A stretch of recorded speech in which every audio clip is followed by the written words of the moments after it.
اگر ہمیں کوئی شخص کہتا ہے کہ شب برات کو اٹھ کے نفل نہ پڑھو، تو بھائی نفل ہم نے پڑھنے اللہ کی رضا کے لیے، ہمیں کسی بندے سے ڈگری لینے کی ضرورت نہیں، نہ تو ہمارے اور رب کے درمیان معاذ اللہ کوئی وسیلہ ہے کہ تو کہے گا تو پڑھیں گے، جب دل کرے گا پڑھیں گے، اور جتنے دل کرے گا پڑھیں گے۔ ہم تو نفل کہہ رہے ہیں اس کو، ہم نے کب کہا ہے ضروری ہے جو عشاء پڑھ کے سو جائے فجر تک سویا رہے، ہم اس کو گناہگار نہیں کہہ رہے، لیکن یہ ضرور کہیں گے کہ گولڈن چانس مس کر دیا اس نے چانس مس کیا ہے، یہ تو اللہ کی رحمت کا موقع تھا۔ حضرت سیدہ عائشہ صدیقہ رضی اللہ تعالی عنہا ارشاد فرماتی ہیں کہ شعبان کی 15ویں رات تھی، یعنی شب برات کی رات، فرماتی ہیں شعبان کی 15ویں رات تھی، میں نے اچانک نظر ڈالی تو حضور میرے بستر میں تھے، پھر میری نظر پڑی تو حضور نہیں تھے، میرے دل میں گمان آیا، خیال آیا کہ شاید کسی اور زوجہ کی طرف حضور کا میلان تباہ ہو گیا ہو، وہاں تشریف لے گئے ہوں۔ فرماتی میں اٹھی باہر گئی تو نبی کریم علیہ السلام جنت البقیع میں تھے، قریب ایک جگہ پہ حضور دعائیں مانگ رہے تھے۔ فرماتے میں گیا تو حضور فرمانے لگے ابو بکر کی بیٹی تو نے کیا گمان کیا کہ اللہ کا رسول تیری حق تلفی کرے گا؟ عرض کی حضور آپ مالک ہیں، کہیں اور جانا چاہیں تو میری طرف سے پابندی نہیں۔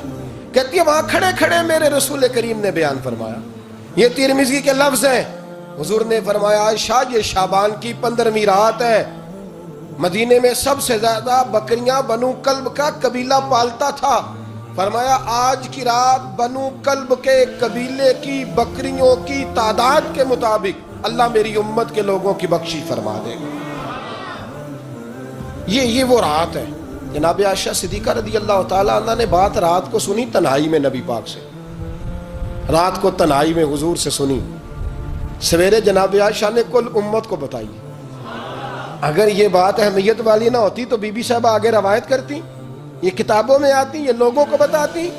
حضرت عائشہ نے روایت کیا اور مولا علی شیر خدا نے تو کھل کے کہا، ابن ماجہ میں حضرت علی سے پیار کرنے والوں کے لیے الگ عنوان، مولا علی نے کھل کے فرمایا شعبان کی 15ویں رات کو رات عبادت کرنا اور سویرے روزہ رکھنا۔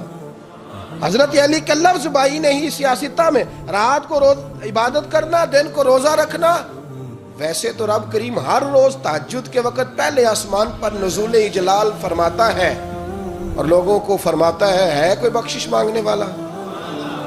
اور فرمایا ہر روز تہجد کے وقت یہ اعلان ہوتا ہے، پر شب برات کو نا شروع رات سے یہ اعلان شروع ہو جاتا ہے۔ ادھر دیکھو میری طرف، مغرب سے اعلان شروع ہو جائے گا۔ اللہ کرے آپ کو سمجھ آئے، اللہ کرے آپ کو، اور بھائی یہاں باہر لوٹ سیل لگ جائے، یہاں ابھی سیل لگ جائے، 5000 والا جوڑا 1500 میں، تو رش ختم ہوگا۔ اور بھائی اگر یہ لگ جائے، چلو یہ تو دور کی بات ہے نا، ہم تو لنگر والے لوگ ہیں، اگر لنگر کا اعلان ہو جائے کہ بڑا تگڑا ہے، بڑا تگڑا، ہمارے ہاں تو شادی کی روٹی کھلتی ہے تو لوگ آخری روٹی سمجھ کے کھاتے ہیں کہ شاید اللہ ماشاءاللہ یہ آخری ہے، اس کے بعد نہ ملے گی۔ جب اعلان ہوتا ہے اور دعوت ہوتی ہے کہ کھلا ہے جی کھاؤ، کیا حشر ہوتا ہے، کیا انداز ہے۔ مولا علی شیر خدا حدیث روایت کرتے ہیں، رنگ کیا ہے؟ فرمایا باقی راتوں میں نا تھوڑا سا پیکج ہوتا ہے، تھوڑا سا، آخری حصے میں رات کے شب برات کو نا رات چڑھتے ہی اللہ پہلے آسمان پر جو اس کی شان کے لائق ہے نزول جلال فرماتا ہے، اور پہلا جملہ یہ فرماتا ہے کوئی معافی مانگنے والا؟ اللہ کرے آپ کو سمجھ آئے، یعنی معافی دینے والا کہہ رہا ہے چلو آؤ ادھر، آؤ ذرا معافی مانگو، میں معاف کرنے آیا ہوں، مانگو معافی۔ ہے کوئی معافی مانگنے والا؟ معاف کر دیں گے۔ اور آپ فرماتے ہیں ہے کوئی رزق مانگنے والا؟ وہ جو بڑی درخواستیں دیتے پھرتے ہیں نا مختلف اداروں میں، وہ ایک درخواست نا کل شب برات والی رات بھی دیں۔ اللہ کرے آپ کو سمجھ آئے۔ وہ جو کہتے ہیں نا بڑی بڑی کمپنیوں میں نے اپلیکیشن جمع کرائی ہے تو کہیں کام نہیں بن رہا تو نسخہ دے رہا ہوں، ایک اپلیکیشن کل رات بھی جمع کراؤ انشاءاللہ کام بن جائے گا۔ اور میں نہیں کہہ رہا، مولا علی شیر خدا فرما رہے ہیں، اور وہ خود نہیں فرما رہے، وہ نبی پاک کا فرمان نقل کر رہے ہیں، اور وہ رسول اللہ صلی اللہ علیہ وسلم کی بات نہیں بیان کر رہے۔ وہ کہتے ہیں رب فرماتا ہے کوئی روزی مانگنے والا؟ سارے سیٹھوں، نوابوں، جاگیرداروں کے پاس جا جا کے تھک گئے ہو، ایک دن میرے کہنے پر، ایک رات، ایک دیہڑی ذرا شب برات والی لگا کے تو دیکھو۔ پر شرط یہ ہے کہ یقین کامل ہو، ارادہ یہ، مطلب اللہ معاف کرے، آپ نے ناراض نہیں ہونا، لیکن وہ ماحول اس طرح کا ہے کہ شب برات کو ایک دو ساتھی کو کہا رات کو عبادت کر کہتے جی وہ تو ٹھیک ہے پر سویرے چھٹی نہیں، کام کرنا ہے. یعنی رب کہہ رہا ہے کہ تو آ جا شب برات کی رات، جو مانگے گا وہ تجھے. لیکن یہ ادھر نہیں توجہ کر رہا، یہ کہتا ہے سویرے 10 بجے دکان نہ کھلی تو مشکل ہو جائے گی، دفتر نہ گیا تو حالات. آپ دیکھیں ذرا، اب جب یقین اس طرح کا ہو تو پھر تو بھائی ساری زندگی اداروں میں درخواستیں دینی ہیں.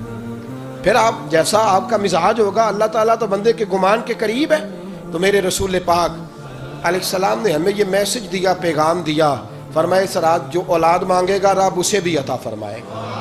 اس رات جو اللہ سے بخشش مانگے گا اللہ اسے بھی دے گا. اس رات جو رب کریم سے عزت مانگے گا اللہ اسے بھی عطا کرے گا. شارحین نے لکھا اس رات جو رب سے پردہ پوشی مانگے گا اللہ اسے پردہ پوشی بھی عطا کرے گا. جو جنت کا سوالی ہوگا رب اپنے فضل سے عطا فرمائے گا. کوشش فرمائے. 10 محرم کو ہمارے ہاں لوگ جاتے ہیں قبرستان، وہ کسی حدیث سے ثابت نہیں، میں منع نہیں کر رہا، جائیں 9 محرم کو جائیں، 10 کو جائیں، 11 کو جائیں، 8 کو جائیں، سفر میں جائیں، ربیع الاول میں جائیں، قبرستان میں جب بھی جائیں منع نہیں ہے. لیکن شب برات والی رات تو خود رسول کریم گئے ہیں نا قبرستان.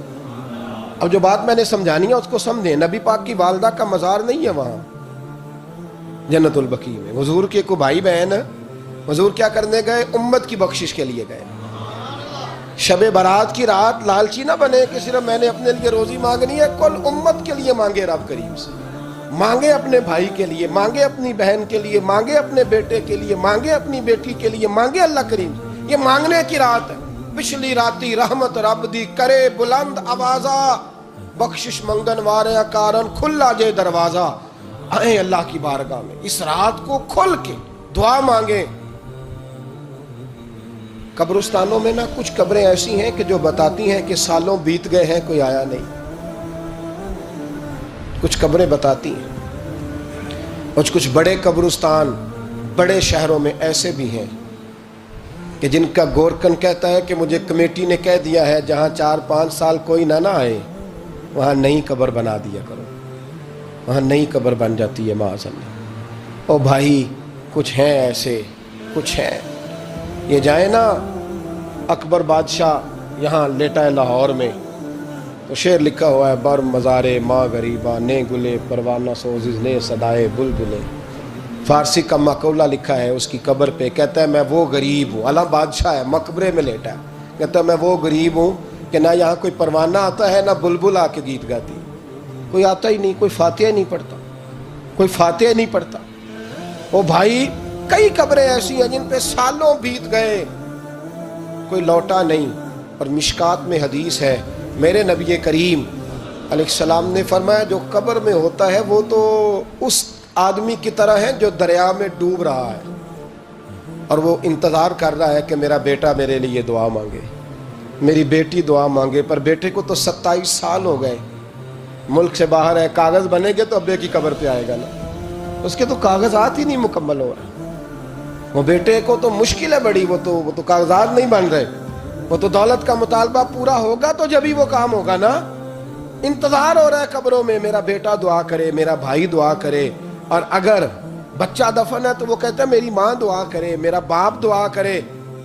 کوشش کریں شب برات بعد از مغرب یہ رواج پیدا کریں. یہ رسول اللہ کا طریقہ ہے صلی اللہ علیہ وسلم. قبرستان میں جائیں اور جا کر کے وہاں اللہ تبارک و تعالیٰ سے دعا مانگیں کہ یا اللہ جو اس قبرستان میں لیٹے ہیں وہ بھی، اور جو آج تک کلمہ پڑھنے والے دنیا سے گئے وہ بھی، اور جو قیامت تک جائیں گے وہ بھی. اے اللہ تو سب کی بخشش فرما دے. اللہ کی رحمت کو محدود نہ کریں کہ صرف مجھے بخش دے، اسے کہیں یا اللہ کل کی بخشش فرما. ساری امت کے لیے دعا کریں. شب برات کی رات نفل پڑھیں. ہمارے ہاں محفل ہوتی ہے ہر سال الحمدللہ، بڑے شوق سے بڑا خوبصورت ہم اہتمام کرتے ہیں. لیکن میں اکثر دوستوں سے کہا کرتا ہوں کہ جن کو اکیلے میں نفل پڑھنے میں مزہ آئے وہ اکیلے میں پڑھیں. کتنی کھلی بات کر رہا ہوں. میں پابند نہیں کر رہا کہ آپ یہاں آئیں گے محفل میں آئیں گے ضروری ہے. بھئی آپ کو اکیلے میں مزہ آتا ہے نا.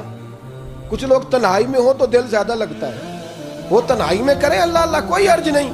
لیکن کچھ ایسے ہیں کہ نعت سنتے ہیں تو دل نرم ہوتا ہے، تقریر سنتے ہیں تو دل